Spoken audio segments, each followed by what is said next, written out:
for the Master Tailgaters rearview mirror, these are the wires you need.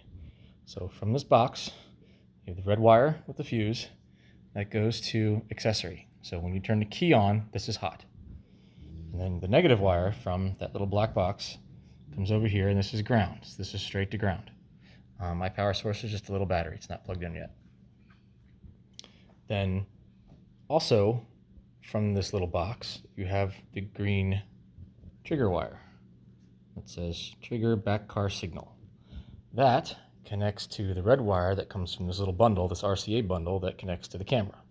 So this goes to your reverse backup light. This turns the camera on. It's a positive signal. This is also the positive trigger that tells the mirror to use this camera.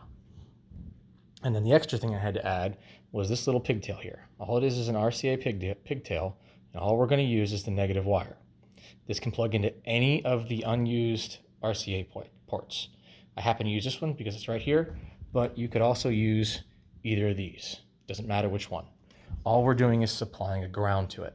So this green one right here goes right to the ground. So you got two grounds and then hot with the key. So now we plug this in, and when you plug it in, you get the startup screen. Then you take these two that are tied together over here and you make that hot. So this is basically putting it in reverse. So you get hot to the reverse signal. And then as soon as I plug that in, it takes a second and a half or something, and then the reverse camera comes on. Also a note, the one I had sent had one of these clipped to not show the reverse lights from the reverse lines for the camera. Right now they're showing for the camera, which means you can't adjust them. If you cut one of these wires to not show the reverse light, the reverse backup lines, you can use the lines from the rear view mirror, which you can adjust to put where you want. You can like put them closer together, or there's movement that you can do. Anyway, that's up to you. Now also I found that when you take this out of reverse, right, that goes away, you put it back in reverse, you don't have to use that signal. You can just give power to the camera without the trigger, and you still get a camera.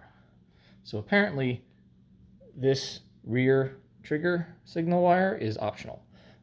I'd probably hook it up just because I don't know if something's like backfeeding or whatever, but just to more explicitly tell the rearview mirror to use that camera. So I'd probably hook it up even though it's working without it. But again, you have hot with the key, reverse trigger turns the camera on and goes to the trigger wire.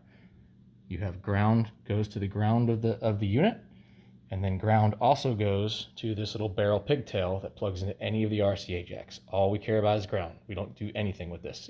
We'll cap it off.